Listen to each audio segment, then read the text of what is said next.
3 secondes, l'invité de la rédaction. On parle économie ce matin avec cette onde de choc ressentie hier jusque dans le canton de Vaud. Le géant bâlois de la pharma Novartis annonce 1100 suppressions de postes en Suisse, principalement à Bâle et dans la région de Nyon. Reto Zennhausen, bonjour. Bonjour Monsieur Temaille. Vous êtes membre de la direction générale de Novartis. Alors, est-ce que vous pouvez nous confirmer ces chiffres ? Oui, malheureusement, après une longue réflexion et devant les impératifs économiques, nous avons dû prendre cette décision très douloureuse de nous séparer de 2000 collaborateurs, dont 1100 ici en Suisse. Et 320 licenciements auront lieu sur le site de Prangin, qui va fermer en 2016. Oui, c'est tout à fait triste, mais nous avons été tristes.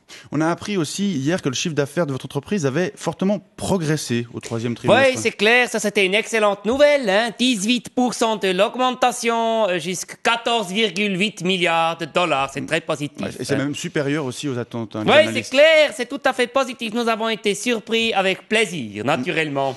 Et malgré ça, vous avez annoncé une délocalisation de certaines de vos activités. Oui, nous avons été tristes de devoir prendre cette décision, mais nous n'avons pas eu le choix, Monsieur Temaille. Pourquoi ?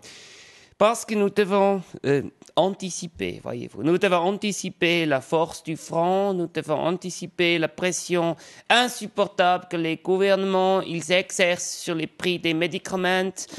Pourtant, la pharma connaît les marges les plus hautes en Suisse. Ça fait rare. Oui, d'ailleurs, nous profitons beaucoup de cette situation. C'est pour nous très positif, naturellement. Mais vous réduisez quand même vos coûts.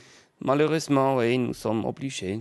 On va dire encore 2 mots de votre bénéfice net au troisième trimestre de cette année. Lui aussi, il est en hausse. Oui, 7% d'augmentation, ça veut dire 2,5 milliards de dollars, autrement dit 2,2 milliards de francs. Là, nous avons beaucoup profité de la faiblesse du dollar. Le dollar, c'est notre monnaie de compte.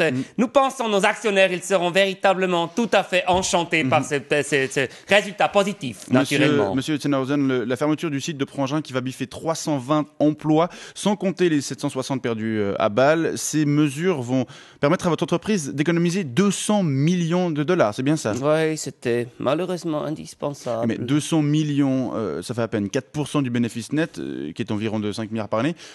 Ça paraît un peu dérisoire, non ? Monsieur, nous sommes dans le business, et dans le business, vous savez ce que nous disons, every penny counts. Ah oui, un sou est un sou. Ouais. C'est ça. Oui, vous allez peut-être pouvoir aller expliquer ça aux futurs chômeurs de Bâle et de Prangin. Pour eux aussi, désormais, un sou est un sou, comme vous dites. Sorry.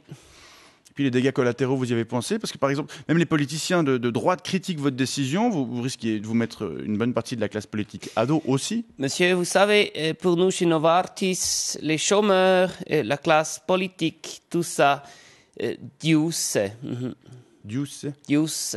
Ah, vous voulez dire Dius, comme au tennis, égalité. Nein, Dieu, das ist uns scheißegal. D'accord, très bien. Reto Zennhausen, membre de la direction générale de Novartis, merci d'être passé pour nous voir, nous expliquer aussi ce matin, nous donner le point de vue de votre entreprise. Je crois qu'on a bien compris. Bonne journée.